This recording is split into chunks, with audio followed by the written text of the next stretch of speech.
Good evening, ladies and gentlemen. My name is Noctastrum and this is Disco Elysium. So, let's continue our little investigation with Kim.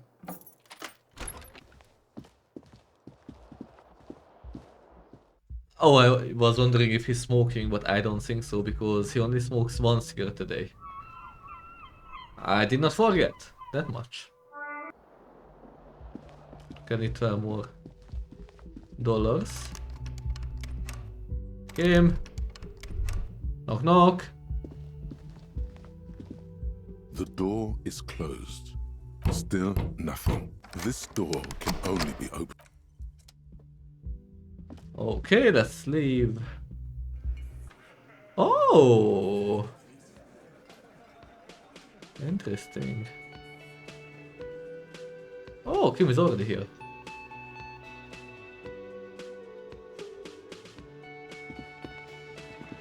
Good morning. Good morning to you too, Kim. Morning. He gives you a quick nod. Looks like we can get to work at once. The Union muscle turned up. They look rowdy. We should talk to them. Why do we need to talk to them? What do you mean, rowdy? I mean ungovernable. Martinez isn't exactly enthusiastic about the RCM being here. They prefer to be policed by the Union. These men here, men who drink beer for breakfast, there's talk of an armed wing of the Union called the Hardy Boys, who are responsible for state policing. I think it's them. Are these the men God told us about yesterday? I completely forgot. Sorry, I had a rough night's sleep. It's them by the looks of it. Loud and nasty, just like the manager said. One loose thread less to worry about, and one big problem to replace it. He crosses something out. There are so many of them. Maybe we should call in reinforcements? That would just escalate tensions. No Go. captain would sign off on it. Solving one murder isn't worth a conflict between the RCM and the Debarders Union. In fact, even the death of 2 detectives might not warrant an all-out war. So let's keep a cool head, okay? Why do we need to talk to them again? Everything points to the Dock Workers Union. The belt used for hanging him, tracks in the mud, the circumstances in Martinez, my preliminary information. Which may, of course, all be wrong. But we still need to talk to them, and it won't be easy. One more thing before we do. We don't have to talk to them immediately. We can walk right past them, continue with our business. Good. A power move. Purposefully concentrate on something else first. But aren't you curious to know what they have to say about the murder? They're in no hurry to leave. They think they own the place. Anyway, I leave that choice to you. Whatever you decide is fine by me. I'm gonna follow his advice. Seems smart. Can I help you? That might be a fortnight. Not for 20 real. Not Then yet. why are you wasting my time and yours? Goodbye. Sorry. Hi. Just a moment. The old woman turns back to the cafeteria manager. And there's no public phones nearby? The closest phone booth is down the coast. Sorry for the inconvenience, ma'am. The cafeteria manager appears genuinely apologetic. It's fine, I understand. Thank you anyway. She I'm turns glad back to to see you you. again, dear. Good day, ma'am. Everything alright? Please don't trouble yourself about me, sweetie. I was just hoping to make a call, but the Whirling's phone line isn't working. Huh. The union office probably has a phone, but I can't really get there. Or to the phone booth down the coast. And Gary's phone is dead too. What's wrong with the phone line? The manager was vague about it. Okay, why did you need to use the To phone? let the young woman who's house sitting for us know that we may be delayed. Morel, my husband, and our friend Gary were supposed to get back by Monday night, but they're still missing, and I haven't heard from them. I was also hoping she'd heard from Morel. He looks down. A little missing persons puzzle might just be the thing to take your mind off the hangover. Okay, I will buy it. Has your husband gone missing before? That's just it. This isn't like him at all. He always plans his expeditions so carefully, but you have more important things to worry about. She glances out the window towards the bay. More important than a missing expedition? I don't know. Expeditions often lead to something interesting. What is this expedition your husband was on? Just some field work, sweetie. Morel is a highly trained scientist. He and his assistant Gary are studying an extremely rare species of insect. But they should have returned by now. They were just going down the coast across the waterlock to set a few traps. He said they'd be back on Monday. What could be keeping them? Who's this Gary person? Do you trust him? Oh, sweetie, it's nothing like that. She smiles. Gary's as loyal as they come. I trust him with my husband's life any day. Maybe they are in a rough neighborhood? There's a nameless old fishing village nearby, but we've never had any trouble there before. There is a lot of crime around here, isn't there? I can't say it's the best part of town, but I wouldn't worry too much about a pair of grown men traveling together. Do it. Find her husband. This will surely lead to a cryptozoological mystery with that extremely rare insect. Some fringe science is exactly what's needed right now. Spice up that vanilla murder investigation. Okay, this sounds like police business. I will help you find your husband. Are you sure we have time to go chasing after bug hunters just now? I did suggest we play it cool, but... It's just a little sightseeing. We'll do it down the line. I got a premonition that this missing scientist is connected to our main case. I sincerely doubt it. Still, I suppose it won't hurt to keep an eye out. Oh, thank you, officers. Truly, I'll be right here if you come across any sign of Morel. So your husband is some kind of scientist. Oh, yes. A zoologist. A cryptozoologist, to be more precise. And what is that? It's a pseudoscience that attempts to legitimize research into mythological beasts and urban legends.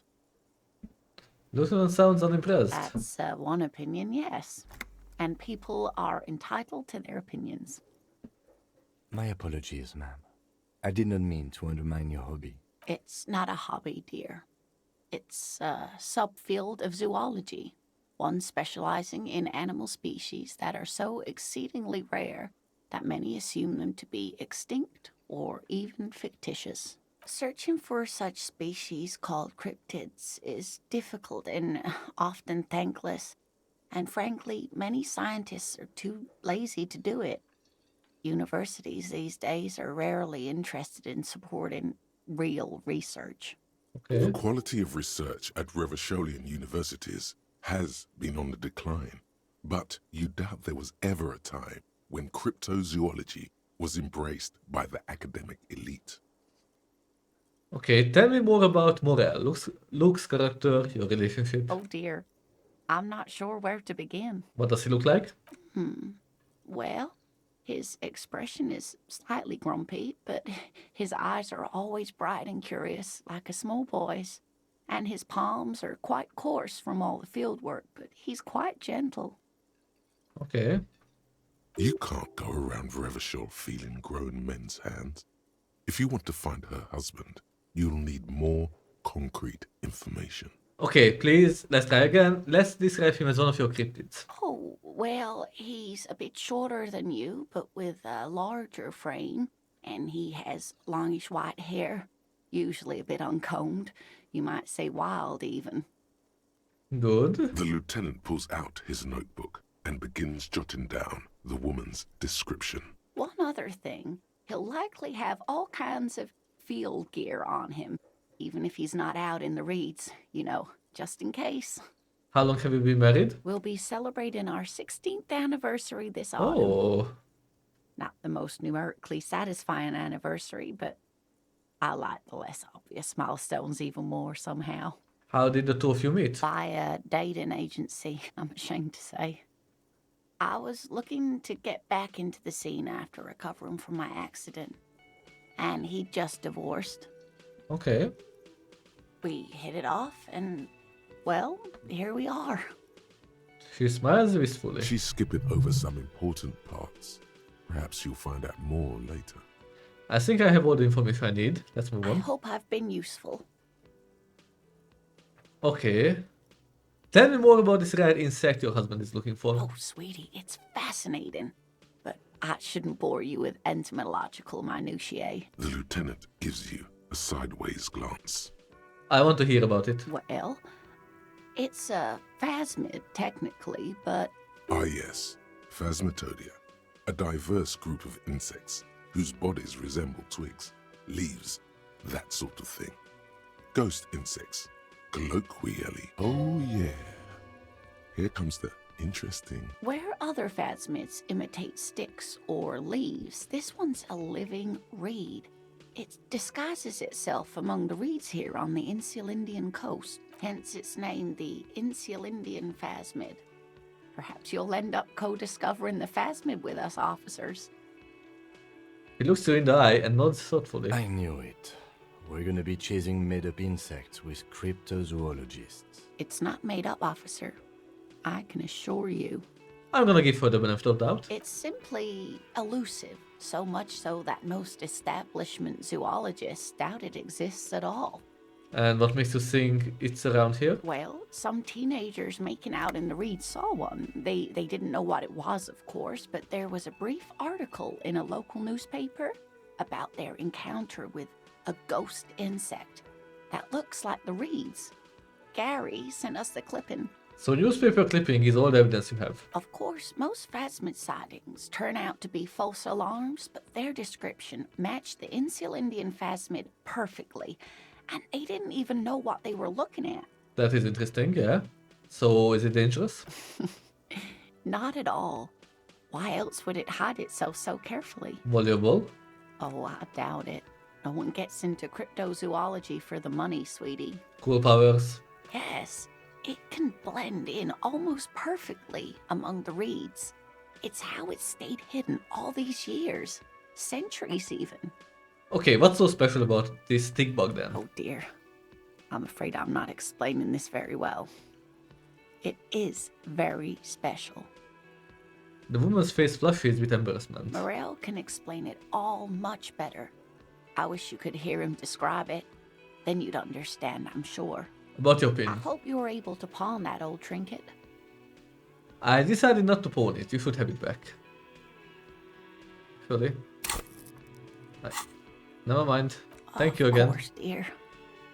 I just wish I could have done more. Maybe you could convince her to tell you about some cool cryptids. Let's try. Sometimes the most charming thing you can do is be reasonable in your requests. Could you tell me about just one more interesting cryptid? The Insulindian phasmid was great. I suppose you could use a break and I could use a distraction. One cryptid, like you said. One. This can't turn into some kind of cryptid extravaganza. We have things to do. Okay, Kim, just... Cryptid extravaganza. I like the sound of that. And I don't. Just one. Ooh, tough choice there. Biggest, tiniest, most dangerous, invisible. What's the most dangerous cryptid? The gnome of Jeroma. She poses for effect. Doesn't sound too bad. Oh, it is. None of its victims survived. Grieving relatives never even found their bodies because the gnome's venom dissolved organic tissue. What did this cryptid look like? It was reportedly a small creature with webbed fingers and a protruding forehead and a gangly little thing. Quite scary to look at. A couple of campers found it when it was already dying. They heard an odd wailing in the woods and followed the sound. They were scared and wrapped it in tarpaulin to suffocate it. It still took the gnome of Jeroma an entire day to die. If the body of the creature was found, why aren't there detailed illustrations of it in science textbooks, confirming the existence of this very little species? Exactly. Alas, the first scientist who got his hands on the creature's corpse put it in a jar of formaldehyde, thinking that would detoxify the gnome's venom. Instead, all the venom leaked out of the creature's teeth and into the surrounding liquid, dissolving the creature itself. A poetic end, perhaps, but a real loss for science. Alas, always alas, and then it was gone. Isn't that overly convenient? Seems very convenient, yeah. I understand your skepticism, but that's what happens with things that are rare and stand out. Their disappearance is most memorable, and they are least likely to be found again. What is the tiniest? Hey, You promised you'd only ask about one cryptid. But Kim, don't you want to hear about another cryptid too? The lieutenant pauses thoughtfully. Ah, fuck it. Let's have more cryptids. He's curious. Well, the smallest cryptid is the Cryobacter catlensis, a unicellular bacterium. It was discovered in one of the northernmost points of Katla on the Boreal Plateau by renowned geologist Caitlin Mijanou some 70 years ago. What's so special about it? The bacterial colony Mijanou found had remained alive while frozen in ice for longer than anyone could reliably estimate. Certainly from before recorded history, Mijanou disappeared shortly after injecting herself with the bacteria she had brought back to study, no doubt in hopes of prolonging her own life. She injected herself with it. Yes, the bacteria had survived in the ice since times immemorial. It is not hard to see where she could have gotten the idea. That's very stupid. It's actually a little hard to see. But do go on. You mean there is an immortal geologist wandering the world? Yes, and she's quite mad, too. After she treated herself with the bacteria, she stopped aging, but also became increasingly eccentric and irascible, so that even her oldest friends were forced to pull away. We can assume that she has been living somewhere in the wilderness for decades now, all alone except for the Cryobacter catlensis coursing through her bloodstream. Biggest cryptid? That would be the giant of Kokonur. She says as if it's common knowledge. The giant lives in the most arid parts of the vast Kokonur Desert in South Samara, casting a strange light across the barren wastes. And how big is it? No one knows for sure. It is like an awful mountain appearing from below the horizon and expanding to cover almost a third of your field of vision. Is it dangerous? The towering luminosity of Kokonur is a bad omen in local folklore. Some say it's a fata morgana, others, fate unimaginable. Hooey. No animal can be that large. It's a mirage. That's what makes it so peculiar. A species surviving at the very limits of scientific law. The giant of Kokonur must be the largest animal the planet can support. There are limits, you see, to how large a metabolism an ecosystem can beget. Some say a gravity anomaly below the Kokonur Desert might allow the creature to grow to these gargantuan sizes. Great. This is great shit. You need more. Gravity anomaly. Dig in it. Dig in this parascientific stuff right here. Invisible cryptids? What an interesting question. And the answer is yes, there are. Of course. All fairy tales have someone or something invisible in them. You are right, Kim. It's childish, but I need to know. Okay, I won't spoil your fun. What is the invisible cryptid? It's the Koldamama. Its name means thin whisper of sound, and that's precisely what it is. Self-replicating sound waves, invisible and intangible. The Koldamama is very afraid of us, which makes it incredibly difficult to track. Koldamama Dakwa can also be translated as a whisper light and low. Whisper light and low. Yes, that's another translation. They're both quite lovely, aren't they? Although the low part is a little ironic. The Koldamama Dakwa makes, or rather is, such a high-pitched sound that other animals, including humans, can't hear it. It could be everywhere all of the time, and we wouldn't know. Fine, I'll bite. How can an animal be a sound? Many scientists have asked the same question. Some have claimed that it isn't itself a sound, but a tiny corpuscle that emits sound waves. But there's no evidence to support this theory. Could it be here, right now? It could be. As I said, it could be everywhere. And we wouldn't know any better. It could be ringing all the days of our lives and nights. What evidence is there of this animal being a sound? Plenty. It's the evidence that led to its discovery.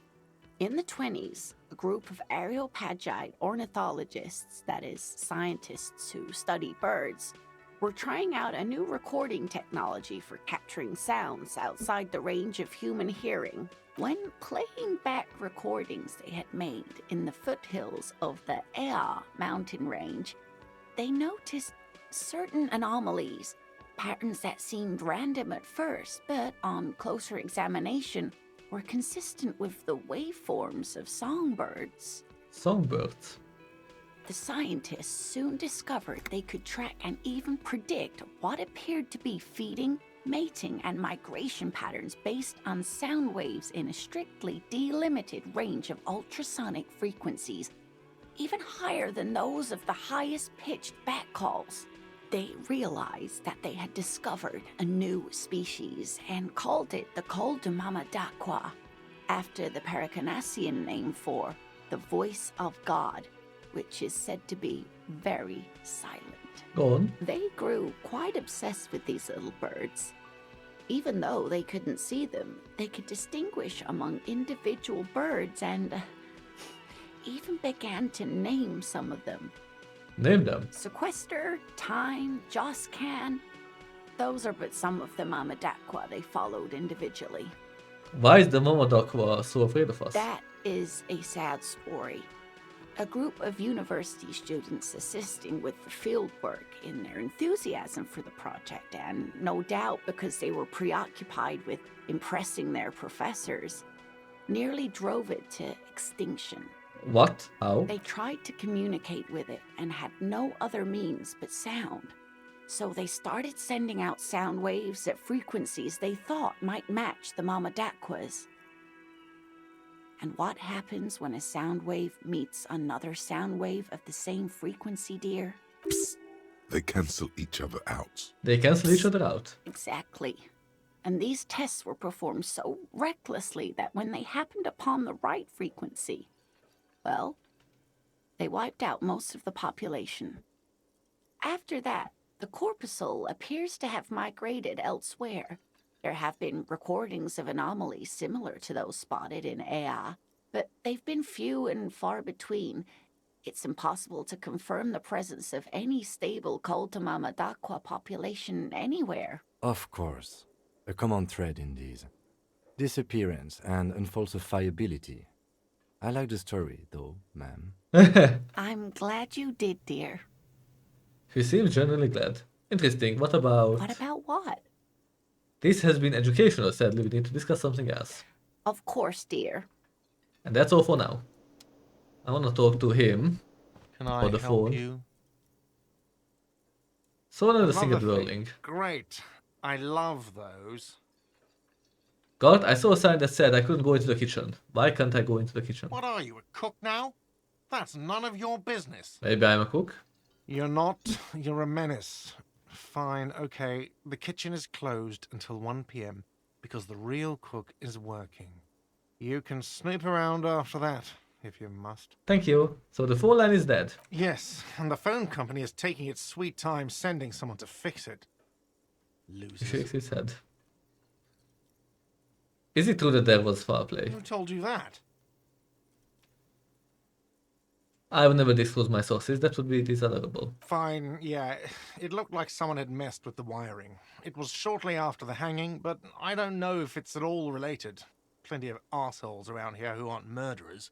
If you do find out who cut the line, though, let me know so I can forward them the repair bill. Alright. Yes? Goodbye. I think there was something here, but oh yeah, I wanted to check this. The tomatoes are so thinly sliced, you can see through them. Impressive.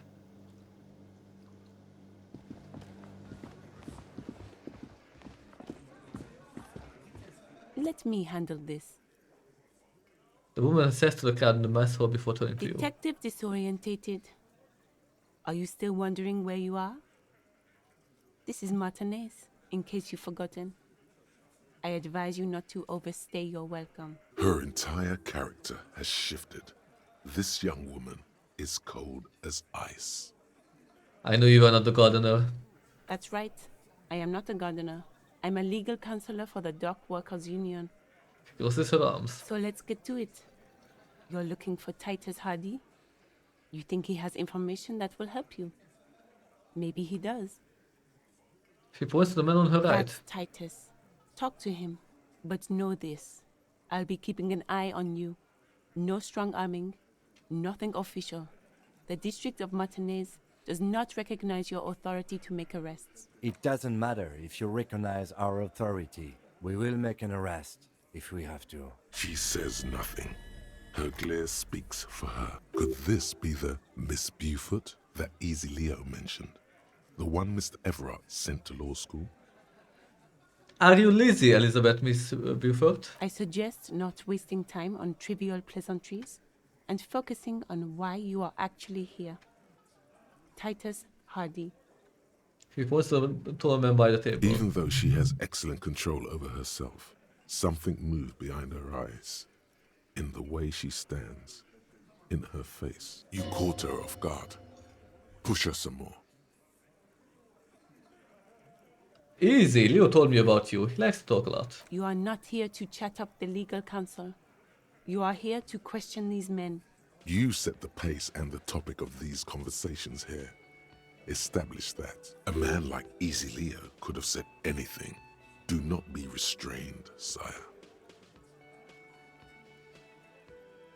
He said you are Mr. Everard's death machine? No. He said you are in debt to Mr. Clare. I represent the Union and these men here. She points to the Don't crew. make this personal. A very minor victory. What's your role in all this? Like I already told you, I'm a legal counselor. Do you have hearing problems? What if I want to talk to you and not Titus? What you want is of no significance, officer. Don't test your authority. In Martinez, you are no one. I saw what you were thinking. You want to say, what are you going to do to me? Don't. Just because it's in your head doesn't mean you have to say it. Why are you so aggressive? Aggressive? You make your living enforcing violence. These people are just dock workers.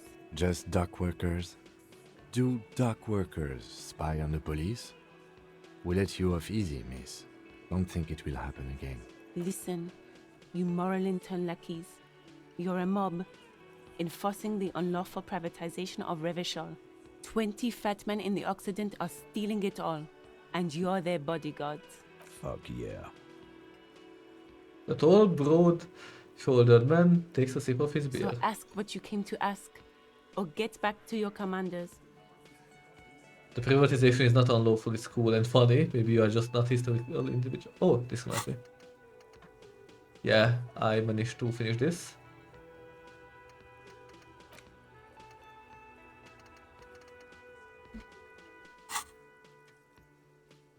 I don't know where you heard, but it's wrong. The Axiom is principled and strong, unlike you, socialists. I like that. Good start. Let's take a step further on the pricing. What are the union's plans? Look, a comedian. Do your job, ask your questions, then get out of Martinez. Strange. It's as if people don't believe a cop could be a socialist revolutionary. What are you going to do to me? The lieutenant is not satisfied with the approach. What are we going to do to you? Cool laughter, devoid of You joy. were specifically asked not to say that, and then you said it anyway. You junior delinquent. But you still did. Yeah, I wanted to see the The reaction. union isn't going to do anything to you. It is not a crime syndicate. It is a labor organization. Goddamn right it is. If anything, it is the RCM who do things to people. But we digress. I should talk to Titus. Mazovian Socioeconomics. 0.000% of communism has been built. Evil child-murdering billionaires still rule the world with a shit-eating grin. All he has managed to do is make himself sad. He is starting to suspect Krasmazov fucked him over personally with his socio-economic theory.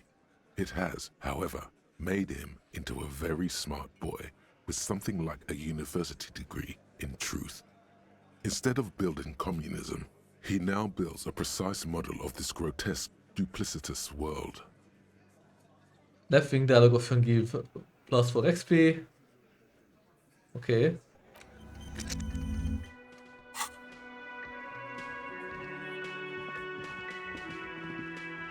I won't talk with them yet.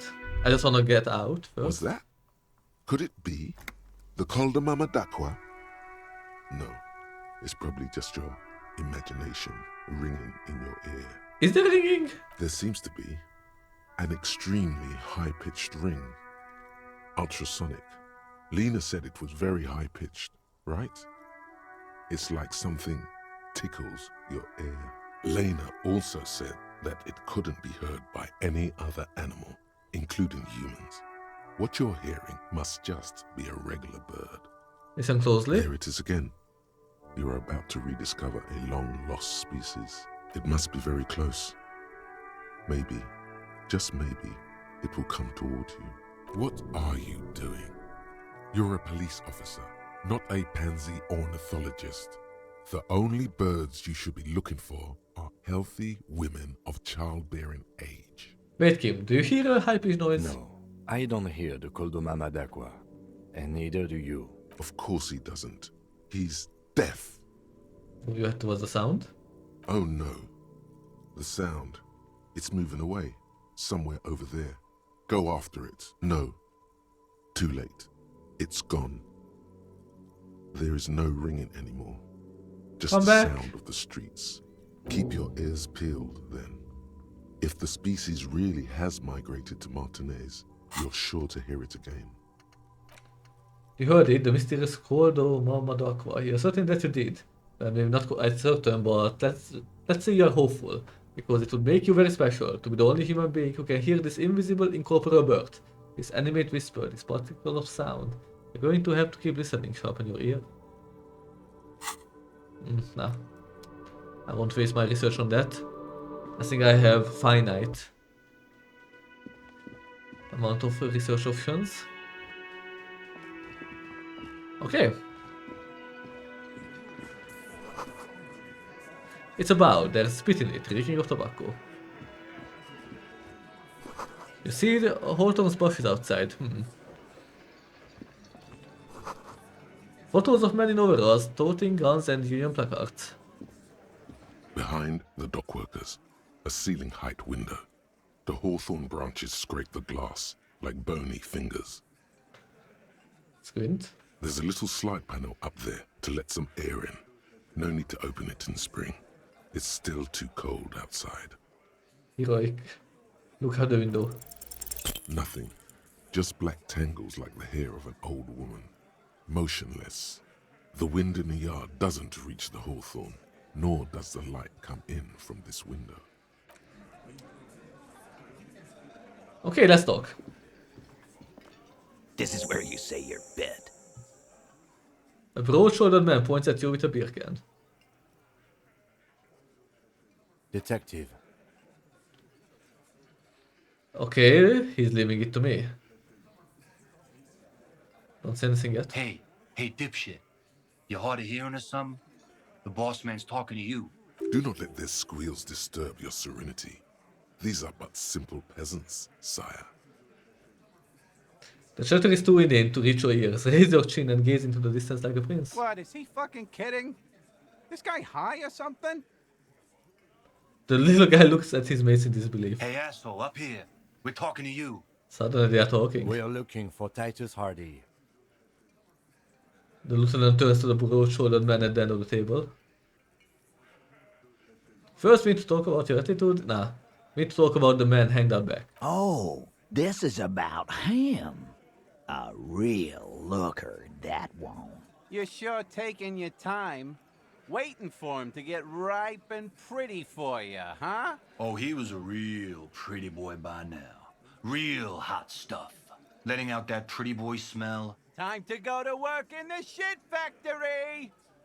Easy, boys. These janitors have a hell of a job cut out for them. I mean, I wouldn't go in there for $1 million. Slaps his You forehead. might want to start asking your questions now. It's not going to get better than this. Do a head count first. Connect these men to the tracks you saw in the yard. Chances are they're going to match. Scan the room. Starting from the right. Boot size 44. Blonde man. In his 30s. Overbearingly masculine. Sitting on his right. Standard working boots. Size 45 or 46. Eldest in the room. Probably mid-50s. Smoker. Quiet. Okay. Across at the other table.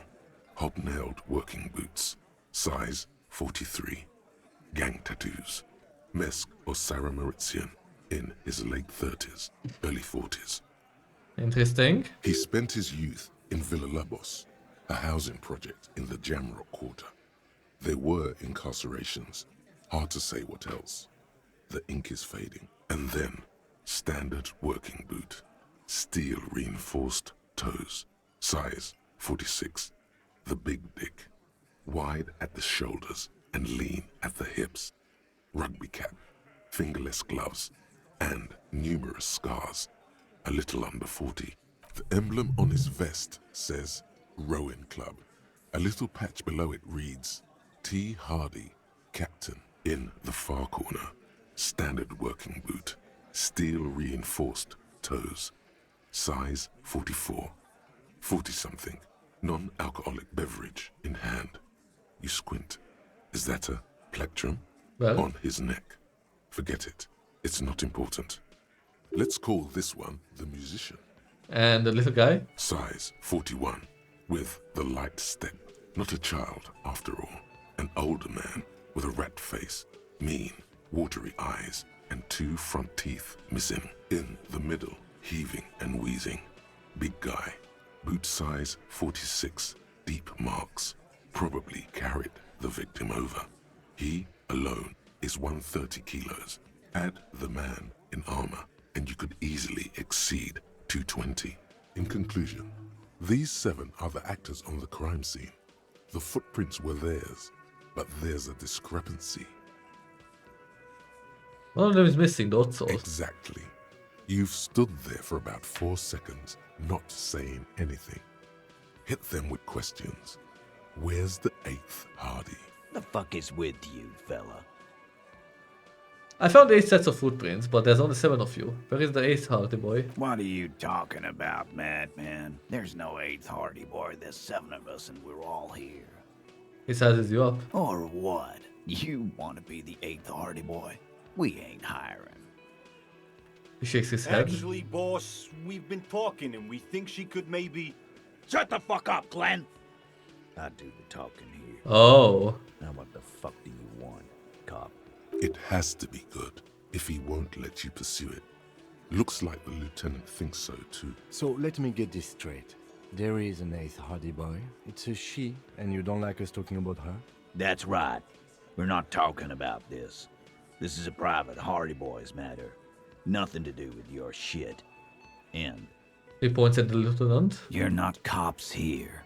Don't go digging around if you don't want a bullet in the back of your head. I'm watching you. Good. We are all watching each other. Officer, your question. There's no point in pushing it further, he thinks. This is already a victory. We'll learn more about this 8th Hardy sooner or later. The man hanging in the backyard. Did you do it? The pretty boy. You guys really love talking about that pretty boy. Funny. But my partner and I have a serious matter to discuss with you. Why are your boot prints all over the scene? You mean these boots? Size 46, steel reinforced toe. We all got a pair. We wore them the night we took the pretty boy out back and hung him by the neck. Yeah, we did this. Together. All of us. Until he was dead. That's why our prints are all over the scene. That's odd. Seems to be way too direct about it. So you just confessed to murder? Goddamn right. No. These 7 honest men have equally come forth. They told you what happened so that you don't waste any more of your time. All 7 together. They're diluting responsibility. It's an anti-arrest tactic. You murdered him just like that, no remorse. How many people have you sent to the Shays? Ever felt remorse for them? Chaise électrique is the method of capital punishment in Revachol under the Coalition. During the suzerain's reign, it used to be the firing squad. Or send them to Reunion to rot. For 20 years. For life. He says it as if it was worse than dying. Reunion, what's that? The River Esperance Correctional Facility, a military prison run by the Coalition, dubbed Reunion by the inmates. The origin of the name is unknown. What we do is different. We enforce the law, we just kill people like it's nothing. Look, I'm just doing my job, that's all. Oh, so you are just a simple, well-meaning man, eh? Ever been in solitary? Prison is a charter. That's what it is. So is hanging a man, slowly, without breaking his neck. The lieutenant replies dryly. Who called the shots that night? Are you deaf? There will be no singling anyone out. You can't arrest a Hardy Boy without arresting all Hardy Boys. Do you think you could do that? Do you think you could arrest them all? A shadow of a smirk passes her lips as she tilts her A head. trick question. Don't let her lead the conversation. I don't have to, one of them was more complicit than others. No, but seriously, who calls the shots around here? Who do you fucking think does? He sounds more amused than angry. Points at Fat Angus, the biggest animal dominates the herd. I'm guessing it's a big one. Gangs are usually run by the oldest, most vulnerable member. I so shitted. It wasn't a question, dickwad. How fucking stupid are you? This asshole is worse than Oh! Titus runs the Hardy Boys, genius. That's why we're called the Hardy Boys. Ain't that right, fellas? I think you got your answer, Mr. Law. Yes, there are some administrative differences. But on that night, they all acted as one man. Okay. When did this hanging incident occur? You don't have to keep answering his questions. Fixer turns to remand Titus. I know, Lizzie. Relax. We killed him last Sunday night. Seemed like a good way to end the week. How long have you known him? Known him? We don't associate with scum like that, asshole. Yeah! Who do you think we are? Quiet. He came around about 3 weeks ago when that Pines cow first sailed into town. Happy? Okay. By the Pines cow, you mean Joyce Messier? The representative for White Pines? The same company you are striking against? No. I mean the Pines cow. The stupid-ass cow they sent in to fuck us over. But you know what?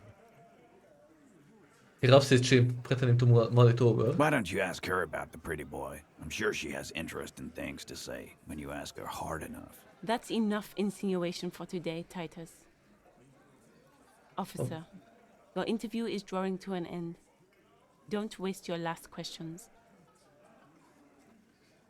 Why did you kill him? Why?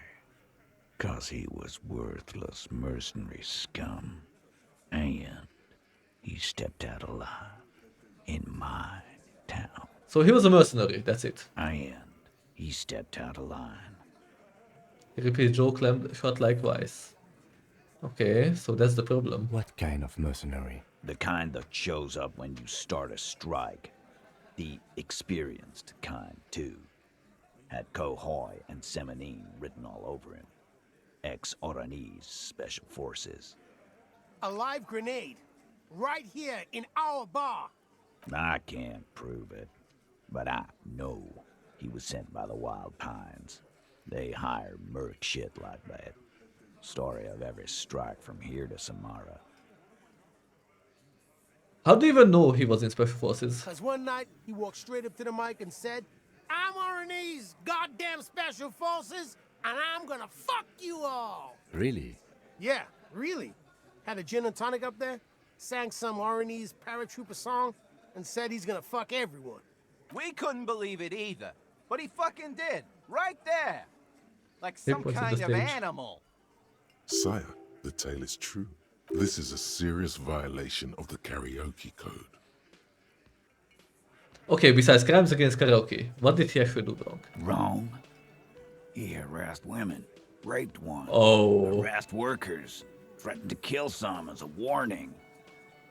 He wipes spittle from his mouth. From rape to harassment to threats of violence.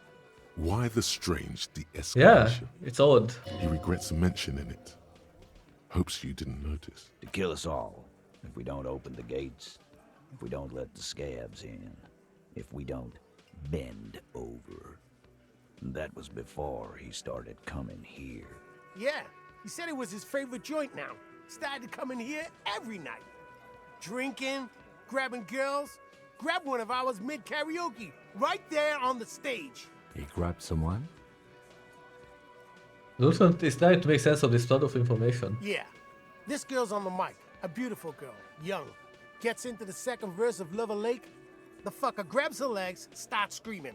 Show me your cunt! Why don't you show me your cunt?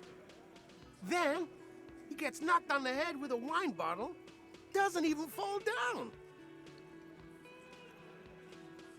Was this the same girl who was sexually assaulted, raped, you said? Aren't you fucking listening? My man is talking to you. He took care of it. They got the girl out before anything else could happen. Yeah, me and Eugene got her out. Aren't you fucking listening? Repeats like a parrot. There's something odd here. Seems like they don't want to talk about that rape Titus mentioned. Why not? This is a serious allegation. Make them talk about it. Right, but who did he rape then? This is a very serious allegation. No, you're not getting the name. That's a Martinez matter. And I'm not discussing it with you clowns. There's nothing you can do for now. He's stonewalling you. How did you kill him? We hanged him up by his neck until he got real still. Wasn't that obvious, copper? Didn't they teach you anything at the cop school, idiot? This is where an autopsy would come in handy. You have to work with what you know. We need more. Did you muffle him? We haven't heard any reports of screams. Titus, you don't have to clarify anything. We overpowered him, dragged his unconscious body to the tree, put a noose around his neck, and hanged him till he was dead and steady. Okay. Then we left him for seagulls, maggots, and you fucks. Make them a bit more uncomfortable first. Then see if it all adds up. Okay. Wasn't he a trained killer from Orange Special Forces? If yes, then how did you manage to overpower him? With numbers, asshole. How do you think? You're right, Lizzie. I've done enough explaining here. No, he hasn't. Not yet. Where did this overpowering happen? Weren't you fucking listening? The fucker came to our bar. It happened right here. Okay, thank you. Things aren't quite right here, are they? Actually, Fuck. they're admirably, surprisingly composed. The entire room. Given how many questions you've lobbed their way. All of them? Maybe one of them is fidgeting, cracking under the pressure. Well, this one. But he's always fidgeting, so don't get your hopes up. Right, I have other questions about lynching. Like what, Copper? So what are we going to do now? Nothing. Your investigation here is done. Leave Martinez, go back to your stations where you belong. I think we're going to stick around, thanks. Some things don't add up here, Titus. The lieutenant closes his I've notebook. done this job for long enough to know that people don't just confess to first-degree murder. Even if it is a group responsibility. We're going to look into this. Good luck with that. You've heard everything a rent-a-cop is gonna hear from us. Real law officials. You're lucky you didn't get a beating. I'm gonna try this. Establish authority. Yes. Authority. Feverish thoughts race through your mind. First you tell me someone's been raped and then you don't say who, that's bullshit. I I'm the only thing keeping this town from going to hell and you are not helping. Kim, I need your gun. That's it. That's all I got. Did you already try the gun thing? I hear the gun thing is excellent and has great results. You're probably right. The others are only there for filler, to make the gun thing pop. I would be so fucking beaten up. Kim, I need your gun. Why? This is not what he thinks it is. This is a great idea. I'm afraid it's not what you think it is either. What is it? Yes, you. Stop talking out loud. You sound like you're unraveling. Everybody calm down. This is only a demonstration. Kim, the gun, please. What in the name of fuck are you doing? But I don't want to give you my gun, not after the last time. What the fuck is happening, Titus? What are they whispering about? Easy, Shanks. I want to see where this is going. I know what I'm doing. It's not my first day on the police job. Trust me, Kim, I'm merely Flash. Merely what? Doesn't quite catch the last word. The brief moment passes in silence, then... Be careful, it's loaded. He unholsters and gives you his firearm. It feels only light and buzzing in your hand. Like funny toy. Good. Now put it in your mouth. Put the barrel in your mouth. Ooh, very tempted. Yeah. What are you doing? The short cold barrel touches your lips. It tastes like iron and hell. Genuine panic flies across the lieutenant's face. Fellas, you getting any of this? You better get ready to fucking respect me in 5, 4, 3. I'm not fucking this case up. Finger on the trigger. You will respect me? I'm going to kill myself now, you fucking whore.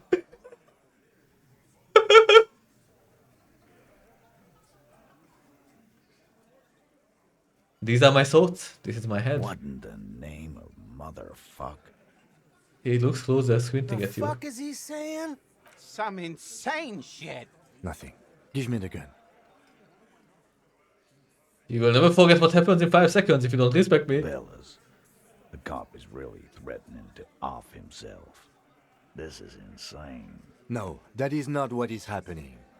This show is unnecessary. Give me my gun, now. He's desperately trying to offer a counter-narrative. There is none. You better get ready to fucking respect me in 5, 4, He's 3. not gonna off himself. Come on. No. He'll do it. Go ahead, son. 3, 2. 2, 1. Do it. Get this one thing right. No. Give it to Lieutenant Kitsuragi. It's not too late. You can still spin this as some kind of tactic. Exactly. There will be no spinning. Do the honest thing. Pull the trigger. I'm not fucking this case up. Finger on the trigger. You will respect me. We'll solve the case. Look at me. Don't worry. This demonstration is not helping at all. Yeah, cause I sorta wanna see that shit. You won't, man. His fucking balls ain't big enough. Let's give it the back. Thank you. Nothing to worry about here, people. My partner likes to play these jokes. He's what you call dark. Dark? What the fuck was that, you carnies? We haven't seen RCM in 4 years, and this shows up? I knew he wasn't gonna do it, though. I knew he'd pussy out. No. I still have my money on him. Sooner or later, he has that look. Let's go back to normal. Let's pretend this never happened. The fucking hole left me, I know it. Okay, let's go back to normal. Like nothing Do not happened. think your failed suicide attempt will win you any pity from these men. Do not expect them to forget it soon either. Again, it was a dark joke. Maybe we should go for a little walk, Joker, before we continue. Jogging around seems to have a positive effect on you.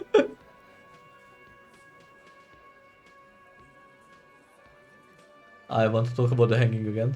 Again, just get the dead guy's autograph, since you're his biggest fan. Good one, Titus. Why don't I just arrest you? Yeah, lawman. Why don't you? It's almost an anthropological sight, watching him try to assert dominance over you.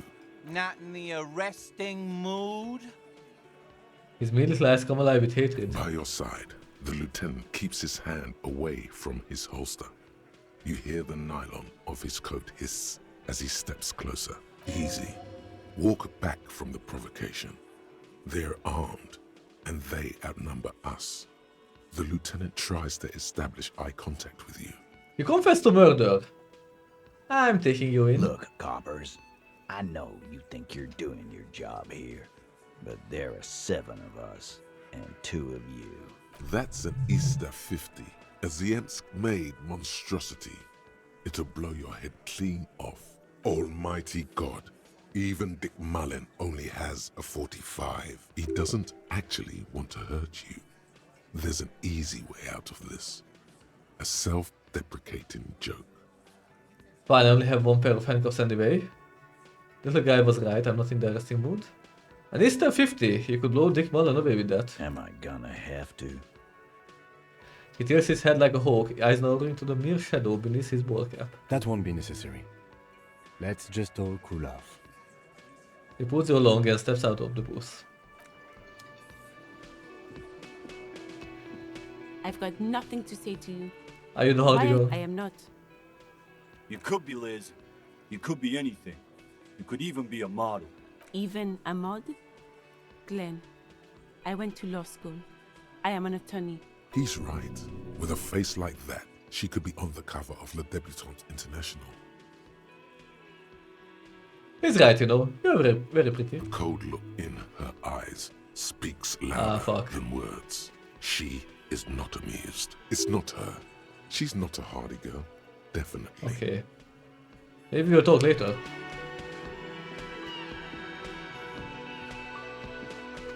What in the name of hell was that supposed to be?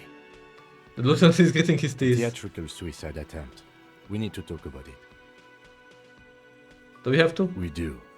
I was able to recontextualize it as a dark joke. I will not be able to recontextualize it the next time. I understand you sometimes employ extreme interrogation tactics, but I want you to understand that was too extreme. We can't have RCM officers going around putting guns in their mouths. We can't afford to have that image. Few institutions can. I went with my gut feeling and this time it was wrong. I'm sorry I put you in this position. I wish to embrace the gloaming ahead of time. The undoing of the atoms called to me.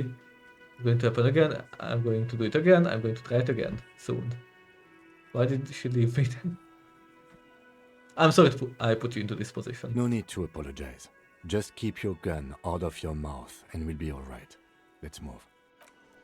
Thank you. Anyway, that was all for this episode. Thank you for watching. Wait a minute. Ooh. I want more authority. You know what? Look, the insane police officer is back. Yeah, I'm insane. And you know it. The small man mimes blowing his brains out. You see his rat face contorted in mock despair. His fingers touching his temple. There's laughter in the room. Let's try it again. This time it's going to work. You already ruled out the first bad option that didn't. Let's dance again. Give me your gun.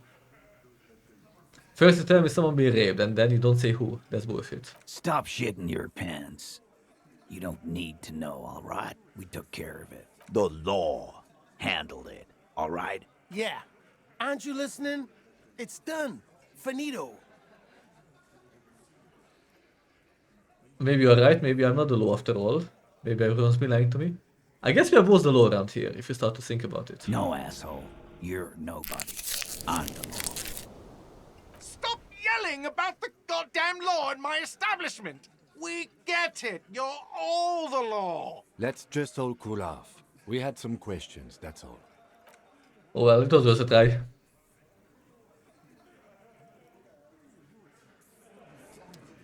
Anyway, that's all for this episode for real. Thank you for watching, and we'll see what happens next time. Bye.